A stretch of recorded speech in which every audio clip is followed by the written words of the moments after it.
na nwoke na-anọ gị n'ọbala gị unu wee mụọ ụmụ na-ese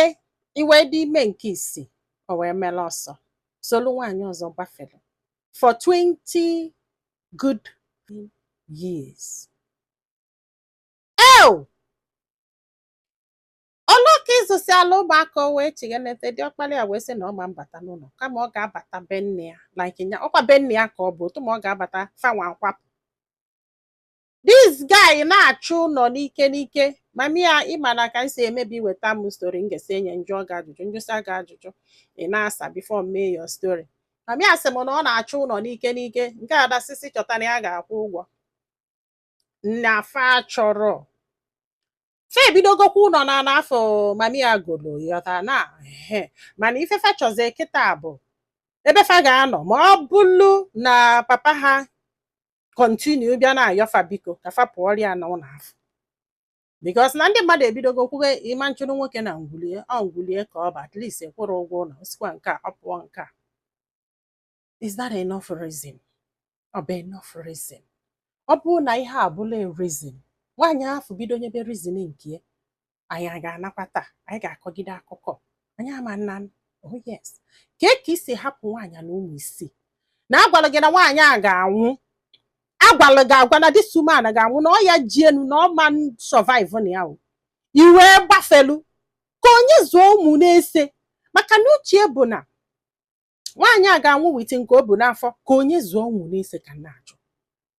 ya kedu onye hapụọla ụmụ na-ese gbafelu. Ụfọdụ nwere obi ụfọdụ nwere obi ọkwa ife ụmụ nwaanyị enwere gị ụmụ nwaanyị n'ụwa ụmụaka ga-atasị afụfụ n'ụwa fa mfat ụfọdụ ụmụ nwoke ga-ahapụ ụmụaka n'ụlọ gbafelu ụfọdụ ụmụ nwoke amụrọ the meaning of nwa ụfọdụ ụmụ nwoke achọrọ ma that's why o ji adịlụfa very simple ịhapụ ladies with their kids. Yes ọsọsọ nwaanyị ga-abụ gịnị ya so okwu ọ na-azọ nwa ya ọzọlụ nwa ya gbogo ọzọlụ nwa ya gbede ọzọlụ nwa ya suza ọzọlụ nwa ya si nke a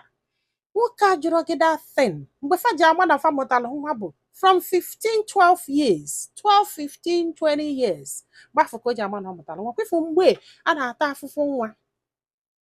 ọ rapụ gị gbafelu. Biko na ụmụ nwaanyị chọba nụ something doing mụlụ oke ị ga-azụ ife nna afe ihe a oge na-abịa mgbe ọ ga-abụ if it continues like this 10 years time amụrụ m ebe anyị ga-anọ ụmụnne m ife nna achọ ịmapụ gị nwa bụ nwoke ka agwa gị na nwunye gị ama nọ long ịhapụ ụmụaka mere ọsọ. Ụfọdụ adọrọ mma ka a na-akpọ ha nwoke maka na ha na-emebisi afa ndị bụ nwoke ụfọdụ na-emebisi afa ndị bụ nwoke mana ịtafụ ka ọ dịkwa na nwaanyị ụfọdụ na-emebisi afa ndị bụ nwaanyị kedu ife isi m kwa ụmụnne m mana biko ụmụ nwoke na-agwatụnụ n'onwe unu okwu na-agwatụ n'onwe unu okwu na-condemn tụnụ most of these things now all these things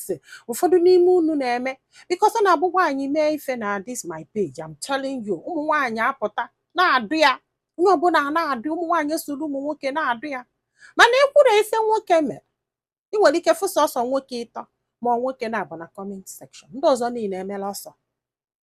i wee na-echezi ọ na ife onye a medo ha mma o nwere ike ịma ọ na ha na-asọpọtụ ihe o melụ ị nwere ike ịma fecha niile anọ nwayọ sọsọ 2-3 bụ ihe ga-apụtanwu na-asị mba o metere few bụ na my page I know them. Yes ama m ndị na-agba ọsọ ma ose etinye n'akụkọ nwaanyị unu mana m na-agụ comment very well I do it. Ike gwụrụ m na-condemn tunu some of these things ka ụmụ nwoke nwee ike malụ ndị azụrụ azụ ka ndị azụrụ azụ ndị nwere uche ka ndị enwere uche bikonu chai ọ kwụsịkwanụ ka ọra bụ n'ọnụ ndị be anyị daalụnụ ka ọ dị n'ụbọchị ọzọ.